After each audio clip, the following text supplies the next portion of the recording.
شكرا لأهل اليمن على أدبكم واحترامكم وأخلاقكم الجميلة، وعلى اليوم الحلو اللي قضيته معاكم امبارح. انا امبارح شفت عجب العجاب وعجب الاستعجاب اللي في الدنيا كله. جات لي اخت غاليه، صديقه غاليه، ام غاليه، حبيبه قلب حياتي كلها من اليمن، وقالت لي بقول لك ايه لوزه، حبايبنا وقرايبنا عندهم فرح يمني في مصر، ما تروحي تشوفي العرس اليمني ده يا اختي، يعني هيبقى ايه جديد يعني، ما زيه زي العرس المصري. قالت لي بس يا لوزه روحي شوفي العرس اليمني وجماله وحلاوته وشقاوته. قلت لها يا اختي وماله، هو فين سلوم فاسين؟ وراحت بعتالي بقى اللوكيشن والدعوه، وقالت لي يا لوزه روحي. خدت بعضي وخدت الحاج يا اختي، رحنا راكبين قلب الميكروباص بالعربيه بتاعتنا ورحنا رايحين على الفندق. كده يا اختي نخش من على باب الفندق، راح الراجل من ده لنا كده غميز لنا كده، اللي انتوا جايين الفرح اليمني؟ قلنا له ايوه يا اخويا سلوم فاسين. راح قال لنا معلش يا بيه، الفرح اليمني سيدات فقط، والرجاله هتستنى تحت في اللوبي. ايه يا اختي ده؟ ايه الانقسام ده؟ ليه كده؟ قال لك لا سيدات فقط، الفرح سيدات فقط. حاجة غريبة، حاجة عجيبة. احنا ياختي عندنا الفرح اللهم صل على النبي كده كمصريين تلاقينا كلنا كده فوق قلب بعضينا كده وعمالين نشكلي كده ونرقصي كده، وانت بترقصي تروحي خابطه في جوز خالتك ويروح واحد تاني كده جاي يروح واخدك كده انت ما تعرفوش اساسا، يشدك من ايدك وتقعدي ترقصي معاه طول الفرح. فاستغربت واستغربت قوي. المهم ايه يا اختي، رحت قلت له خلاص يا حاج استنانا انت هنا ما تشوفي ايه نظام الجديد اليمني ده. واخده قلب زباحه يا اختي وداخله الاسانسير. دخلت يا اختي الاسانسير لقيت السيدات كلها كده محتشمات وادب واحترام وجمال وحلاوه. قلت طب يا عم ما الدنيا حلوه اهو، مش عايزين الرجاله تطلع عليه. المهم يا اختي جيت اخش بقى كده القاعه، لقيت بنت مصريه كده واقفه لي كده اهو على باب القاعه كده. قالت لي هاتي تليفونك يا حاج. قلت لها ليه يا اختي سرقاه؟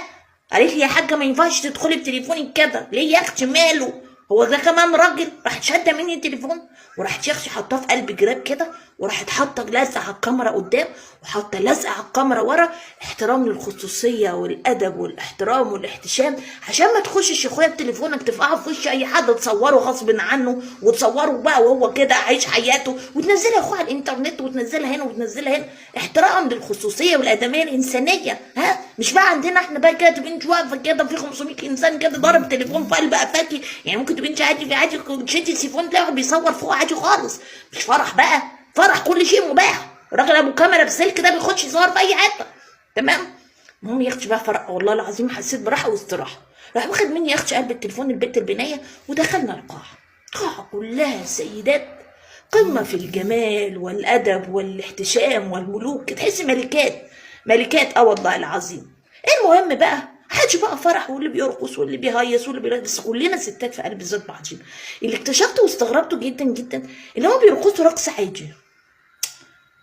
ما فهمتش يعني رقصهم عادي، هي واقفه كده وتتميز زي الريح كده لما بيتميل بيه فرع الشجره فقط لا غير.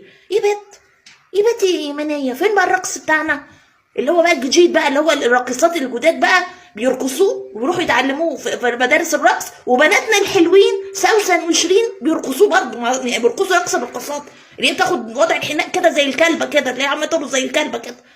وفي الافراح عادي قدام الرجاله عادي، انتوا ما عندكوش رجاله ما ترقصوا بقى رقصه الكلبه، لا واقفين كده باحترام واحتشام. يعني اول ما اشوف رقص محترم، يعني اول مره بحياتي اشوف الناس بترقص رقص محترم، مع ان مفيش كمان رجاله، احنا نسوان في قلب ذات بعضينا، بس رقص محترم بتتميل شمال ويمين كده فقط لا غير. والله استغربت واستعجبت. المهم خلصت يا اختي بقى، البوفيه فتح وكلنا وانبسطنا وهيصنا وليصنا، قلت بقى خلاص بوفيه بقى هروح اقعد اعمل التاني.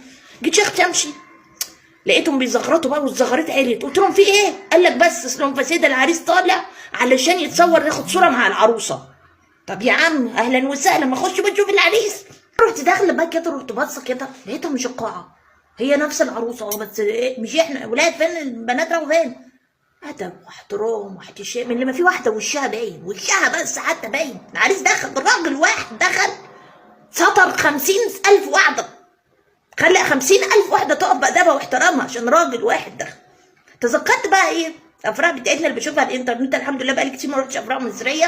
تذكرت الافراح اللي بشوفها على الانترنت بقى بتاعتنا دي، اللي هو ما تعرفي فين بقى، تلاقي الشباب صف والبنات صف، وده ماسك ايد جيه وده ماسك رجل جيه، والحياه جميله، الحياه في السلومفسيه يا بيه. والله العظيم.